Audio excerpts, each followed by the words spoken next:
To the woman who finally understood, she was never his equal. Jade Nolan said it into a live microphone, with a champagne flute raised, and a smile that had clearly been rehearsed in a mirror. She said it in front of 400 people, at the Harmon Capital Annual Investor Dinner, the most important professional event of Wesley Harmon's year.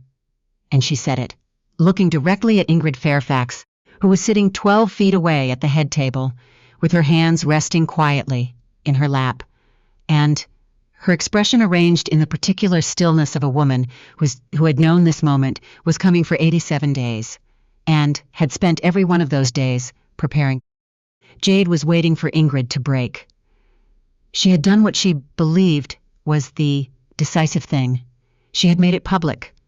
She had made it irreversible. She had handed the room a story it would be telling for months. She was waiting for tears or raised voices or the satisfaction of a woman realizing she had lost. Ingrid did not give her any of those things, because Jade Nolan had just made the worst miscalculation of her life, and the only person in that room who fully understood the dimensions of it was Ingrid herself. If you've ever been underestimated by someone who thought they'd already mapped the whole board, stay with me. Drop your city in the comments right now. I want to know how far this one reaches. And if you're not already subscribed to Crimson Secrets, do it now, because this story is only just getting started. Ingrid Fairfax had known about the affair for 87 days, before the night of the investor dinner. She had not discovered it through a private investigator. She had not gone through his phone or intercepted his email.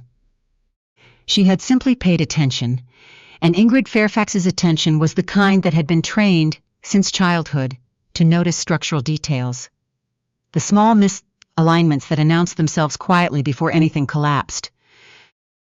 The first thing she noticed was the calendar.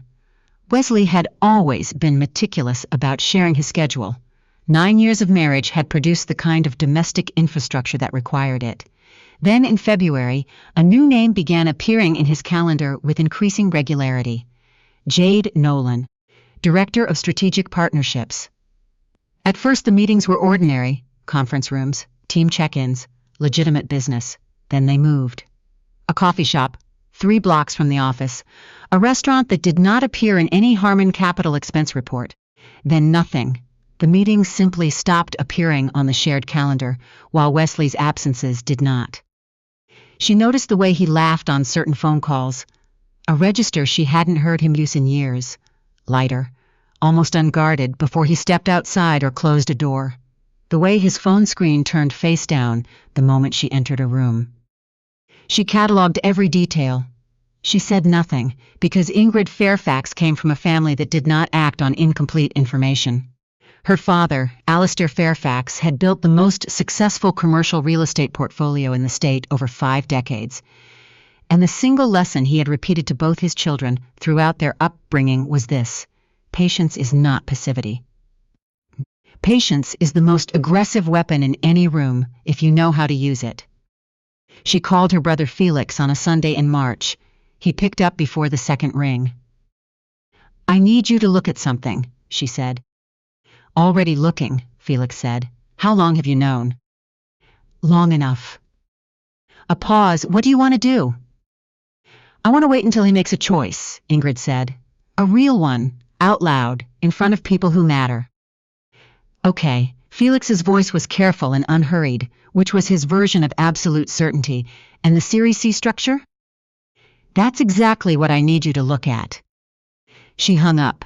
She looked out the window of the home she had lived in for 9 years and thought about the man she had married, who had been 39 and brilliant in a restless, hungry way that she had genuinely admired, and who had walked into every room she ever watched him enter as though he had built it himself. And she thought, not for the first time, that there was a particular kind of man who could not survive being loved by someone who was also his equal, and who spent years solving that problem in ways that had nothing to do with honesty. She had loved him. She wanted to be precise about that. What was coming was not the execution of a cold plan. It was the execution of a plan built by a woman who had tried everything else first. The Harmon Capital Annual Investor Dinner was held on the first Thursday in May at the Sable Room, one of the most exclusive private event spaces in the city, 400 guests, white tablecloths. A raised platform at the north end where speakers addressed the assembled partners, board members, and institutional investors who represented the network that kept Harmon Capital operational. Ingrid arrived with Wesley at 8 o'clock. They made the rounds together with the practiced ease of two people who had attended 200 events exactly like this one. She was wearing a gown the color of deep water. Wesley wore his best suit and carried himself with the particular energy of a man who had decided something that evening and was working hard not to show it. She felt the decision in him before she saw it. A tension underneath his social ease, a brightness in his eyes that had nothing to do with the investors he was greeting. He was performing over something, and the something was vibrating just below the surface. Jade Nolan arrived at 8:40. Ingrid did not turn when she heard the shift in the room, the collective adjustment of attention that a room made when someone entered who was not expected but impossible to ignore. She simply noted it from the change in posture of the man standing across the table from her, whose eyes moved toward the entrance and then came back with an effort that cost him more than it should have. Jade was 31. She was wearing burgundy, and she had entered the room with the energy of a woman who had rehearsed her own entrance. The confidence was real, but underneath it was something Ingrid recognized from years of watching rooms. The specific high-wire tension of a person performing certainty they had not yet fully earned. Jade crossed toward their table. She extended her hand to Ingrid first, which Ingrid noted was either boldness or theater, possibly both. "Mrs. Harmon, I've heard so much about you." "I'm Jade. I work closely with Wesley on the partnership development team." "I know who you are," Ingrid said pleasantly. She shook the hand, held it exactly long enough, released it. "Wesley speaks highly of the work you've been doing." Something in Jade's eyes recalibrated, because that response had not been what she expected. She had expected stiffness or coolness or the thinly concealed hostility of a wife who knew. She had not expected perfect composure delivered with the warmth of a woman who could not be touched by this. Jade moved to a table 30 feet away. Ingrid returned her attention to the couple beside her, picked up her wine glass, and did not look in Jade's direction again. At 10 o'clock, Wesley moved toward the microphone on the platform. He had not told Ingrid he was going to speak. He had not put it on the evening's program. He simply moved toward the platform with the quiet certainty, who occupied a room the way certain men did, as though it had been waiting for him. "I want to say something," he began, and the room settled. "This company exists because of the people in it. Not the people who look good on a slide deck. The people who actually see the same future you see and choose to build it with you." He paused. His eyes moved across the room and landed, just briefly, on Jade's table. "I've spent a long time confusing obligation with partnership, and I'm done with that." The room was quiet in a way that was not entirely comfortable. "So here's to the people who actually deserve to be in the room," he finished, and raised his glass and drank. Ingrid set her wine glass down on the tablecloth with the precise deliberateness of a woman who had just confirmed what she had been waiting 87 days to confirm. 30 seconds of conversation reasserted itself across the room, and then a chair scraped back, and Jade Nolan stood and raised her champagne flute and looked at Ingrid Fairfax with the expression of a woman who believed she had already won. "To the partnerships that actually matter," Jade said, her voice carried. She had practiced this. To Wesley, for finally having the courage to stop settling, she let a half-beat of silence fall over the room like something placed very deliberately on a table. And to the woman who finally understood she was never his equal. She looked directly at Ingrid. She smiled. 400 people went quiet in a way that had nothing to do with respect. Ingrid did not move. She sat with her spine perfectly straight and her hands resting in her lap and her expression unchanged, not frozen, not performing stillness, but genuinely, composedly still in the way of a woman who had already accounted for this moment and had nothing left to brace for. At the table beside hers, a woman Ingrid had known for 11 years had stopped breathing audibly.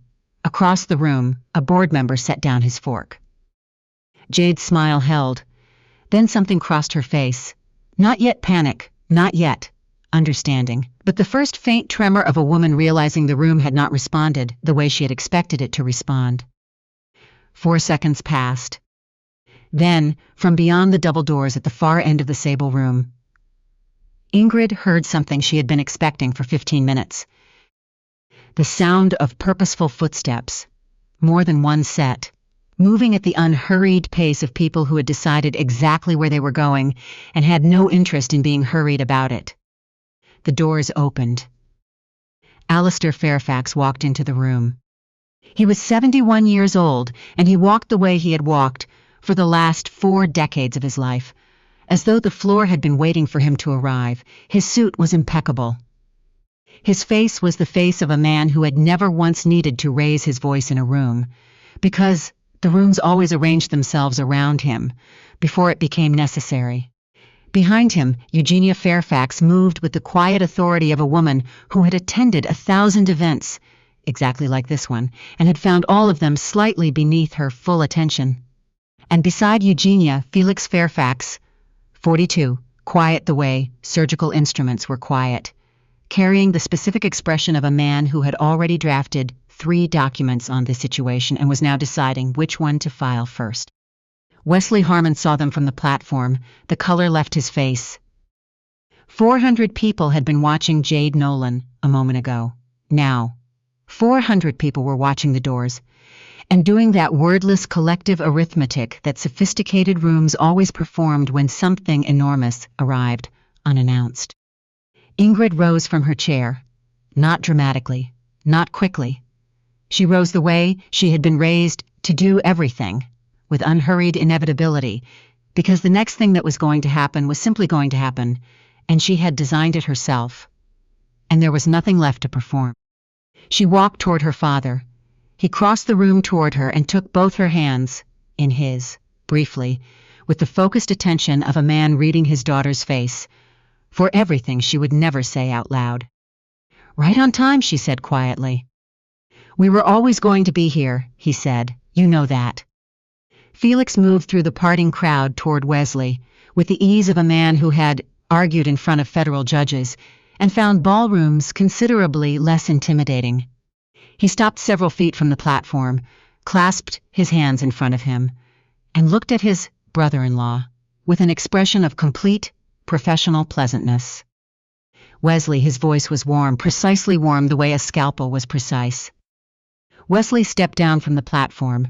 "Felix, I didn't know you were coming tonight." "My sister's name is on the invitation," Felix said simply. "As it has been for 9 years, we're here to support her." A half-second pause that several people standing within earshot would later describe as the longest half-second they had ever witnessed. "As we always are."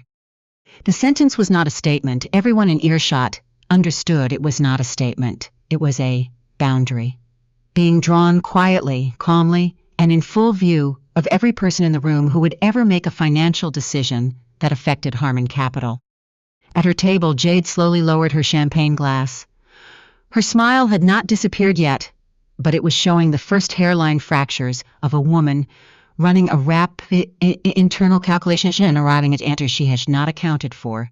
She looked at Alistair, then at Eugenia, then at Felix, trying to place these people, trying to understand why the room had responded to their entrance the way water responded to a change in pressure. She had researched Ingrid Harmon. She had found a woman with architectural credentials, a quiet professional footprint, charity board memberships. She had not found, had not known to look for, the specificity of what it meant to be Ingrid Fairfax, the eldest child of the man whose company had co-signed the first institutional commitment that made Harmon Capital credible 9 years ago. She had not understood what it meant that Felix Fairfax had spent the last 6 weeks quietly reviewing the terms of the Fairfax Capital position in the Series C structure. She was about to understand. Alistair did not raise his voice. He had never needed to.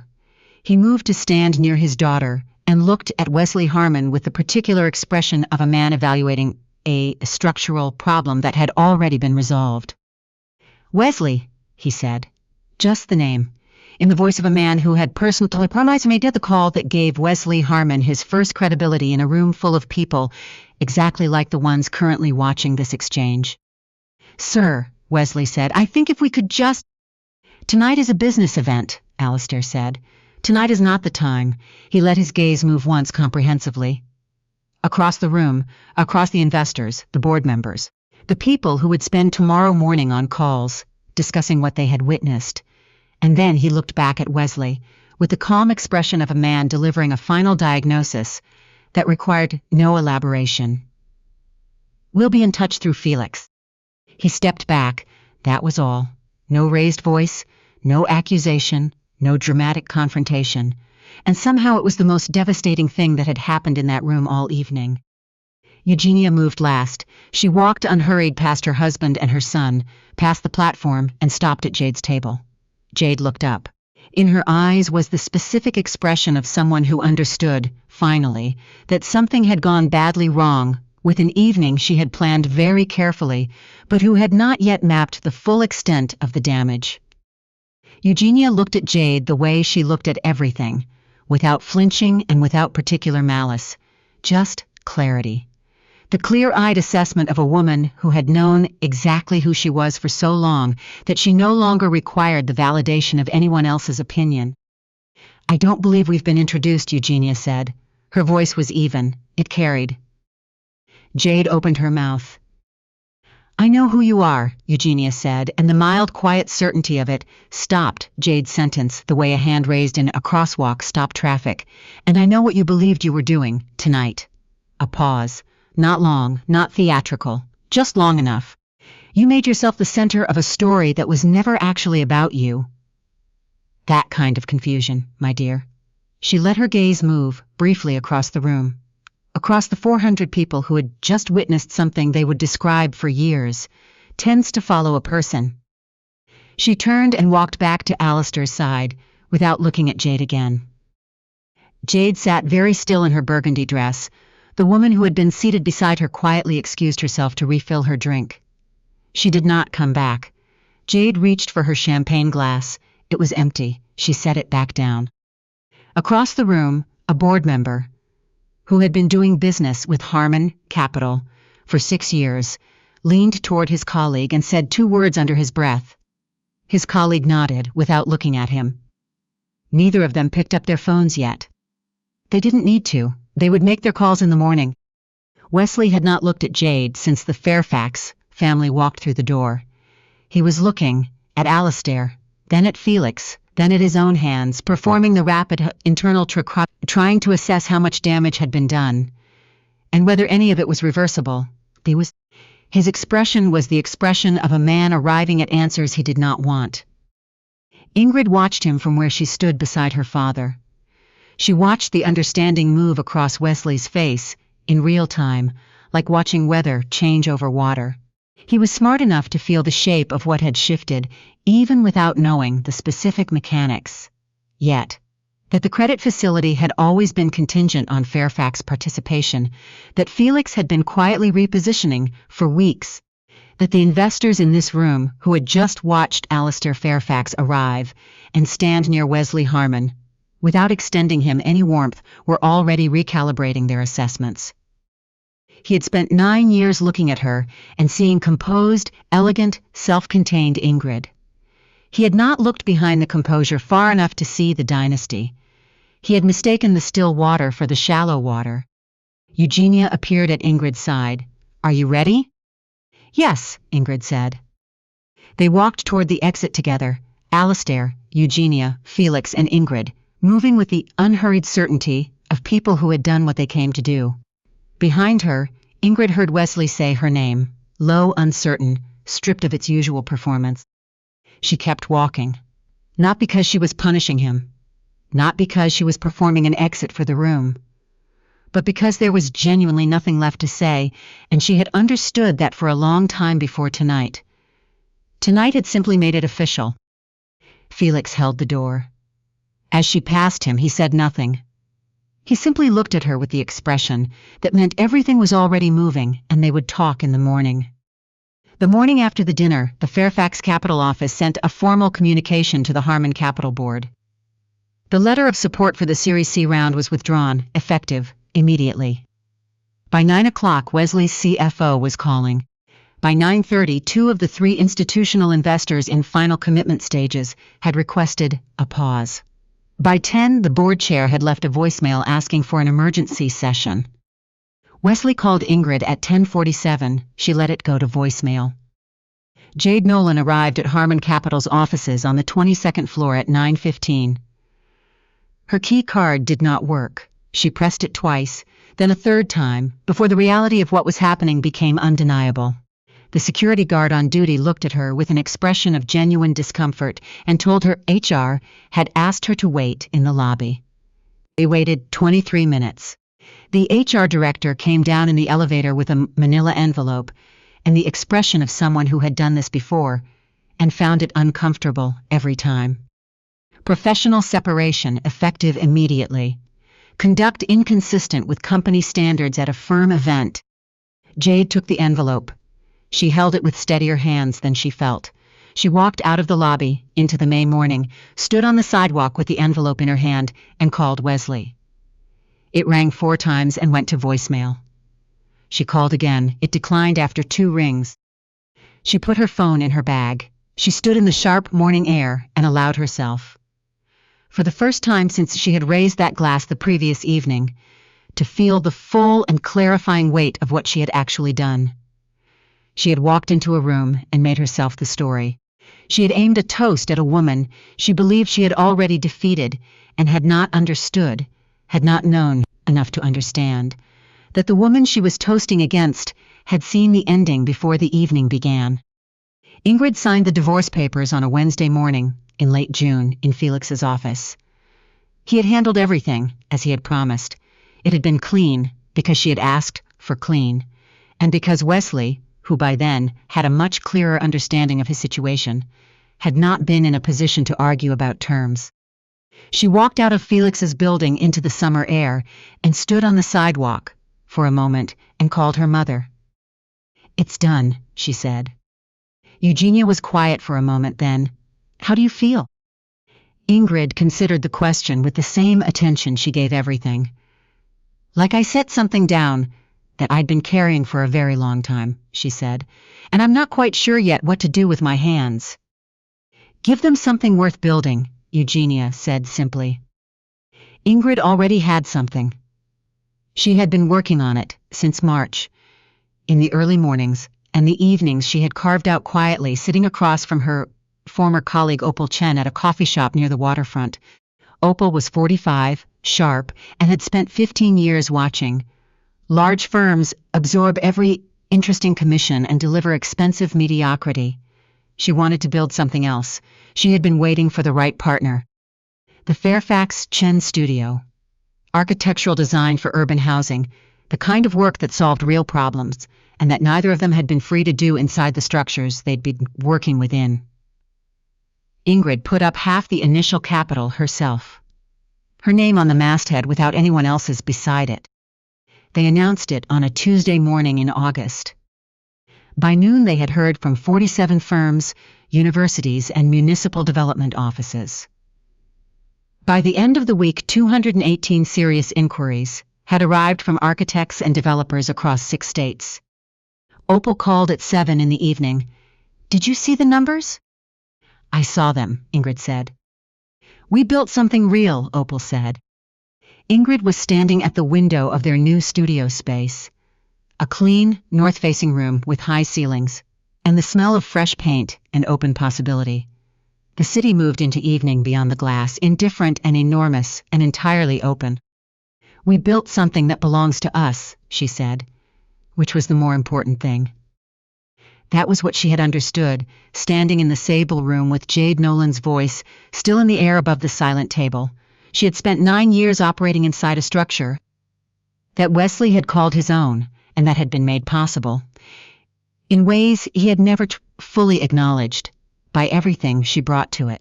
Her family's capital, her family's relationships, her own expertise, folded quietly into the background of his ambition. She had watched him mistake the scaffolding for the building. She was done lending foundations to men who called them their own architecture. 4 months after Ingrid delivered a keynote address at a women's design and development summit in Chicago. She spoke without notes. She talked about foundations. Literal ones, structural ones, and the kind you built in yourself before you could build anything else. She talked about the patience required to wait until you were certain before you moved. About the difference between building something that only stood as long as the right conditions were maintained and building something on ground that was unambiguously, permanently yours. She did not mention Wesley. She did not mention Jade, or the sable room, or the champagne glass, or the burgundy dress, or the toast. She did not need to. The room understood. It was full of women who had spent careers quietly accumulating what was theirs in the margins of structures designed by and for other people, and who recognized in the precision of what Ingrid was describing the exact shape of their own experience. When she finished, the room stood. She stood at the podium and received it, without deflecting it, without a self-deprecating gesture or a rushed thank you. She stood in it with the grounded stillness of a woman who had learned that receiving something had genuinely earned was not arrogance. It was accuracy. She found Opal in the third row, standing with the rest. They looked at each other across the applause, and something passed between them that required no words. Ingrid stepped back from the microphone.